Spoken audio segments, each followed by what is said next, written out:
Hi, this is John again with Let's Go RV. In this video today we're going to show you a first-timer, hopefully how you can hook up at an RV park for the first time. We're going to give you some basic tips and helps to know how to do that easily. Sometimes hooking up is a little bit frightening for people for the first time or a couple of times, so we're going to show you how to do that. First of all, when we pulled into our slot, we make sure that we're centered, and also distance front to back is good. We want to line up with our sewer and water and electrical. Most of the time these are at the back of the rig. In this particular park, they're in the middle. We've got one right here, and we've got another one in the back right there. A lot of motorhomes or trailers will only have one sewage tank. So you've got one gray, one black. Ours actually has two full bathrooms, so we kind of have to center it on that drain pipe. But if your rig only has one sewer drain, you only need to center it close enough to that to be able to have your hoses reach. The first cord I like to start with is the electrical cord. That way my family can start putting out the slides while I'm hooking up all of the rest of the hoses. So I've got my electrical in this compartment. We unscrew the floor, giving access for the cord, and we have to tip it down through there. I try to keep it off the ground so it doesn't get wet or muddy or dirty. When I think I have just about enough cord out, I'll go ahead and stretch it to the electrical box. Lift it up. I want to make sure the 50 amp, this is a 50 amp plug, some are 30. I always want to make sure it's off. Plug in, and then I will turn the switch on. And you'll hear it click on in your motorhome or your trailer. Some RV parks will have cable hookups for you too. This particular one does. So I've just got mine wrapped up inside here. I'm just going to undo the short section. I have longer if I need it. And I'm going to drag it down through the same hole.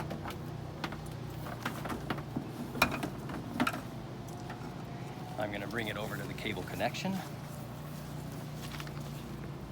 And then I'm just going to screw it in there.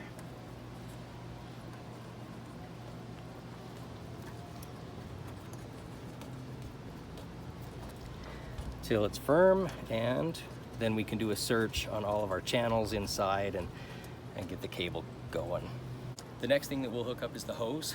I have a couple of different hoses, 25-foot hoses.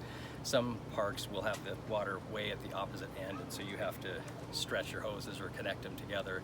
So I have one in here. We're way close on this one.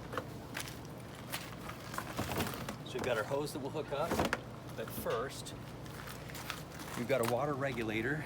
This will drop everything down to 45 psi so that you're not shooting 80 pounds of pressure into your lines, because that could burst some of your lines. So you get a pressure reducer, and then we always go with a filter. This is just dripping from our last one this morning where we unhooked. This is fresh water. I like the Camco RV filters. And before I even hook up, I run the water to make sure it's not running brown. The RV park that we just stayed at, it ran brown water for a couple of seconds before. So I always run it for just a few seconds to make sure it's running clear, clean, fresh water. Then I'll hook up both together. Make sure it's on tight. I'll take my drinking water hose. I usually just connect them together so that they stay clean inside. And I'm going to hook up to here. And then I'm going to run just a little bit of water through this also, so that I'm not blowing a bunch of air through my lines with the air that was in the hose, because I make sure I drain my hose each time too. Once I got water going in there, same as the electrical cord, I take off the cap for the floor, bring it up through. We are at city water fill. This is if we're going to go on the road or dry camping where we don't have any water, so we fill the tank. We're going to hook directly up so it's just like home, and we have water on demand. coming straight from our spigot here. So we screw this on.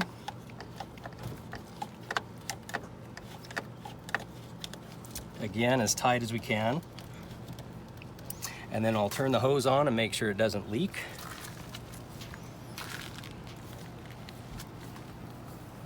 And looks like we're good. Nothing's dripping. Sometimes you'll get some dripping and you might need to use Teflon tape on your hose. I've never had to do that. I've just tightened it a little bit more. But that's good. So now our water is hooked up. The last hose that needs to be hooked up is the sewer hose.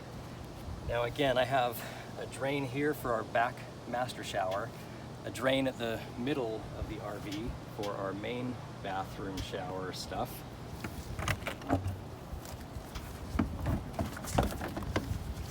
For this whole trip and all of the trips we've been on so far, I've only used this one Rhinoflex. It's the best one that I think is out there.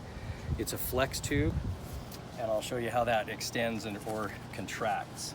The main thing is I want to make sure when I centered this front and back, can I reach with my sewer hose from here all the way to the sewer in the drain. You also need a drain plug at the end, a threaded piece. Looks like this. And this is what you'll fit the end to that so that it fixes into the ground and it doesn't let leakage go. You do not want leakage. You can just unscrew this. Most people just barely screw this in, which is good. If it's screwed in too tight, you might have to get a wrench or something or really hand undo it. You can just set the drain aside. This has 3 sets of threads because you'll get all different sizes. This is the standard size. So I'm just gonna screw this in. So that's tight. I always cap both ends of this. I don't want any sewage of any kind leaking in my RV. Sometimes I'll use a bin, a Tupperware bin, to put all of my stuff into so it keeps it really nice and clean. I'm gonna undo the cap on this end. You'll notice that I've got a ring here. If it ever leaks, replace the ring. You stick it in there, and now that's tight. The way I like this, or the reason I like this, is because it can lengthen or shorten, and it makes it really, really concise and easy. So I'm gonna go to our front drain. Inside the compartment here, we're gonna undo the floor cap, and then undo the cap on the sewer itself. And I'll just set that aside. Then I've got the cap on the end of this one that I'll take off as well. Feed this up through, and it's got four teeth on it, 4 latches, and you just go like this and twist it clockwise, and that's a sealed connection now. Then I'll make sure that my hose is in line, and this is really nice because it's so short right here. Often you'll have the ground drain that's higher and your gravity slope is going the wrong way. You can see that this is sloping down. So they sell these that will actually level it on the slope down. So what I'm going to do is just set this aside, bring this in so that it's in line, and they easily just set on top of this so that it will drain directly down into the drain and you won't have anything stopping up inside the drain. Once everything's hooked up, it's best to put everything back in its own home. So I know that I keep my caps in this sack where I put the orange drain plug in there, and then I know it's ready to put back together on the next time. We hope you liked this video and hope that it was helpful. We know that trying to get going on an RV trip for the very first time, or even the second time, third time, it's a little bit of an unknown. So hopefully these videos are helping you, and if you like it, subscribe, and we'll go ahead and put more of these on.